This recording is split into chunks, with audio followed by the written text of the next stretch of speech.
Gemini.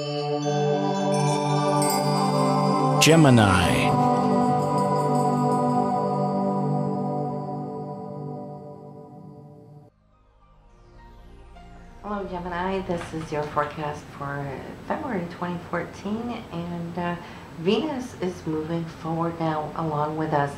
It's been retrograde from December 21st until January 31st.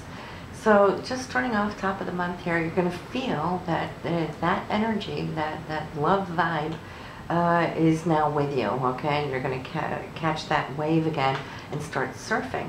So when it's been retrograde, you have been looking at what and who you value, and it's reassessing that. I have been doing that all through January, and you might have been feeling it extra strongly too, also just because Mars and Mars's placement here in Libra, which is also ruled by Venus, has been looking at the scale of things. What is it you want, and who do you want in your life, and what do you appreciate, you know, about that person or that group that you're affiliated with, and what is it you're not too happy with. Now, that Mars, which is your actions, it's your drive, it's that wanting and willing to kind of move forward, it's been touched by Uranus and Pluto, so we've seen a pruning back, okay, all the way back to the knuckles of the tree, so that we can have a wonderful, splendid new growth coming up in our lives, and you'll definitely be seeing that here in 2014. A lot of this is going to start shooting sprouts. It's going to start accelerating. If you've done the job really good here in January, you'll start feeling it already this month and give you a taste of what is to come here into March, when Mars is going to start retrograding, okay? So you'll have a speed up and accelerated feeling of it. So enjoy it, recognize it, because that's when you can harvest the best of it. Because once next month we get into that retrograde of Mars, well, it's going to take you back over so that you can go back and reassess the actions of what is formulating this month, just like Venus was retrograding, and you had to reassess that, right? So we have this like touch and go in our lives, and you'll see here how it's going to balance for you.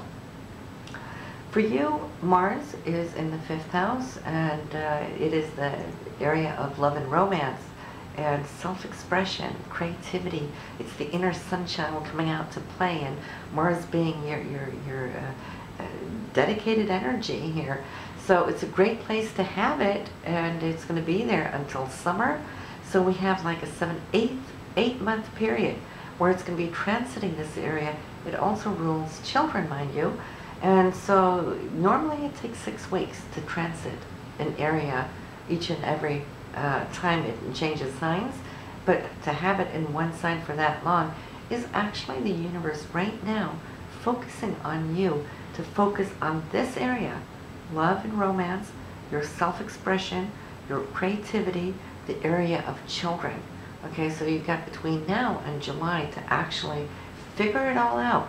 And it's going to be on a direct course. It's going to retrograde, it's going to move forward again.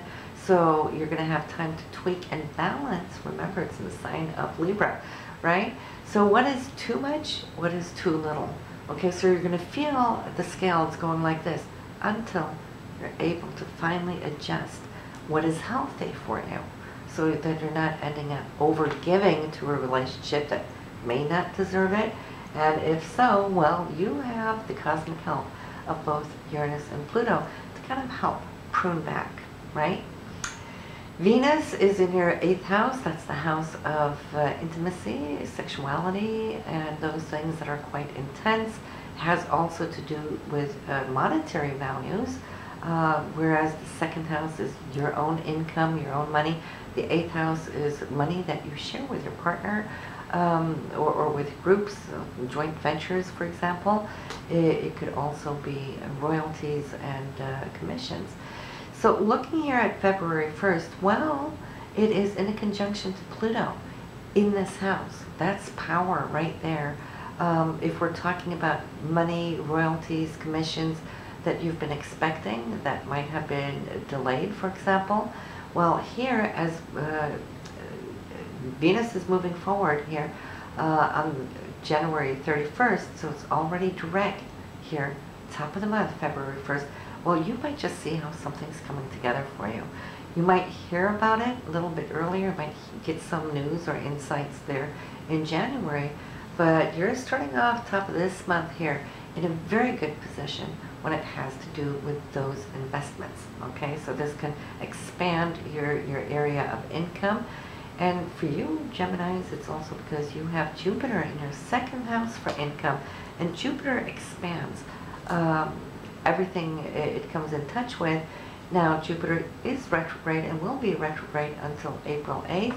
However, though, you did a lot of work there earlier, and a retrograde Jupiter can bring back to us things that we worked for in the past, okay? So once again, having the Pluto-Venus up here in the 8th, Jupiter here on the other side in the second house, while I am convinced that you should see a big increase financially here this month. This is great news to share with you. And I know that you have earmarked things that you would like to use this money for. And so there's already been a lot of thought processing going into it.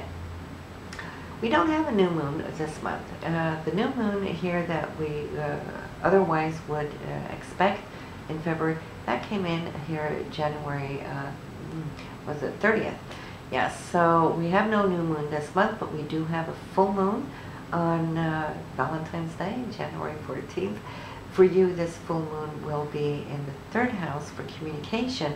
So you might just have a very special message to share with your loved one, or you might be receiving something here, hearing something that's totally not just heartfelt, but also I feel it's something that can really give you a boost, because this full moon here is going to be in the sign of Leo. And Leo does everything big and gracious and full of pride also. So you might get a good ego boost here on this Valentine's Day. We have also Mercury now this month will be going retrograde. It is that time of the year. It will be retrograding for the better part of 3 weeks, February 6th through the 28th. For you, it's starting off here with February 1st in your 10th house. That is career for you. It's still being direct. So whatever you can do, whatever you can finalize between the 1st and the 6th in this area, do that. And make sure if you need to sign any papers or contracts, say new job or anything, get it done before the 6th. The sooner the better, of course. And then allow all signatures to rest to March 1st onwards. Now, the shadow of this retrograde will be lingering till March 20th. So if you can wait that long, nothing is better, because there's always a shadow. Even though the planet is moving direct, it's casting a little of that retrograde. So be it. But that's the 10th house, career, but the retrograde is going back into your 9th house. So you'll be revisiting some of those thoughts, some of those discussions, some of those maybe even negotiations that you had in January, maybe even as far back as to December. You want to kind of look over what they might have been, and this is giving you time to rethink and tweak. So retrogrades are always actually looking out for us. They're not, it's not like putting, a whole pole into to your wheel and you're driving your direction. Yes, it is halting us a little bit, but see, if we're too much on fast forward always, and that is when the planets are moving direct, well then we don't always have time to kind of like file those new things, like we file documents and whatnot. It gives us time to clean up, all those loose ends. And then you'll see in the aftermath that, wow, that was a good time actually to revisit. So we have here February 11th, there is something that you might want to be a little aware of. It's just the Sun squaring on Saturn.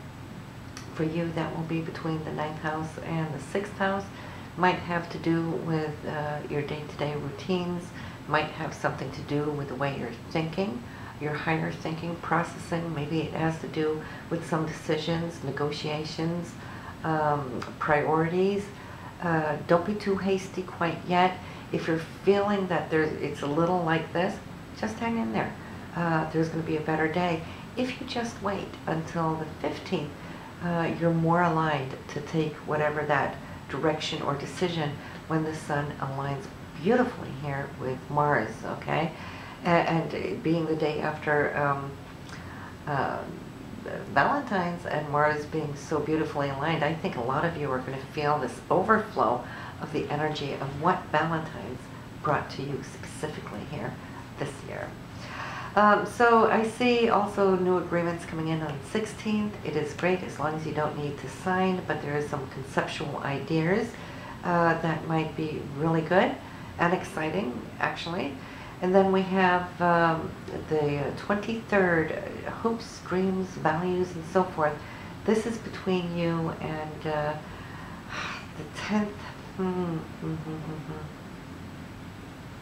No, actually, yeah, on the 25th. It's going to be your 10th house for streamlining your career in a sense where, is this what you really want? You're going to ask, you're going to question yourself that. And if so, then this is where you want to stock up on your energy and give it the big jolt forward. If there's something that's sitting too well with you, you might have second thoughts. This is just because the lower vibration of Neptune can make us doubt. You know, things may come up that you didn't see before.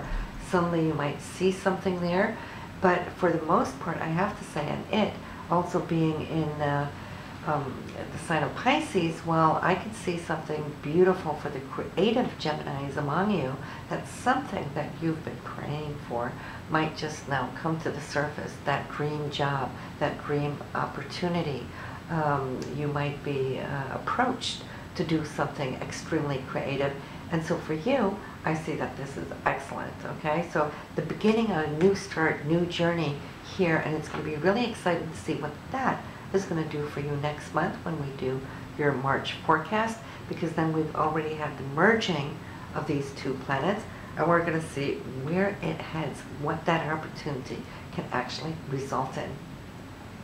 On the 25th, we got Venus and Saturn, which is really going to, what should I say, kind of write something in stone. If this is a contract being provided to you, well, financially, it's going to be awesome. Time-wise, is it just going to be a temporary thing? No. Whatever is coming in here on the 25th looks like this could be a long-term contract that can save you. Some of you might just see that you're going to get a review at work, or it might also be a promotion coming in. All of that is excellent, and you will see how this is going to be touching upon the financial situation that you have. We're looking for, you know, Jupiter to really start harvesting some of that good money coming in here in April. Still a little time ahead, but like I said, this is also pertaining to the work that you've done in the past, which is now really starting to lift and rise you. So, yeah, this Venus, I like it because it's the work you do day to day, your routine. It's also the health house, so health is going to feel really good here. If you're waiting for any results, should be good results on the 25th. But I'm thinking more so where you have been investing your time, investing your energy. This is what's going to pay off. Great news on the 25th. So we're ending the month here with some priority that you're going to need to look at, whether you want to go with it or not. You're going to have a choice. This is on the 26th of February. And I think for those of you choosing to split away from something, it's not going to be a head over heels, even though it could feel like a little shocking, but it's not, though. I think more so it will have a factor around you, not necessarily to you yourself, because you're the one making some choice here. Very important choice, 26. This will be the area between your financial situation and the affiliation perhaps with some group, organization. It could even be between you and a friend, perhaps. And in this, when I see it splitting away, I see it more so just because it's something that seems to, at this point then, already have fulfilled its purpose, okay? So it's a good thing. It's a liberating thing that you will see take end here at the end of the month, February. So full moon, like I said, third house communication. It is Valentine's. That's great. We won't have another new moon here before next month, so no intentions. The intentions for this month should have been placed there on January 30th or 31st. 30th. And I guess that is what we have to forecast here for you in February. Gemini, I wish you a wonderful month, and be sure to listen to your moon and your rising sign so you can get more depth insight as to what this month is going to bring. A lot of you are going to start feeling this acceleration of energy. So January was a little special, and December too. But by now you already know why those situations took place. Why? Because it's putting you right here in the power of the now, looking at things now that are handfast, that can start shunting you forward here when we get into March. And March is going to be exciting for you, Gemini. So make sure to subscribe if you already haven't, just so you can get your next month's forecast directly to your inbox. See you next month. Bye now.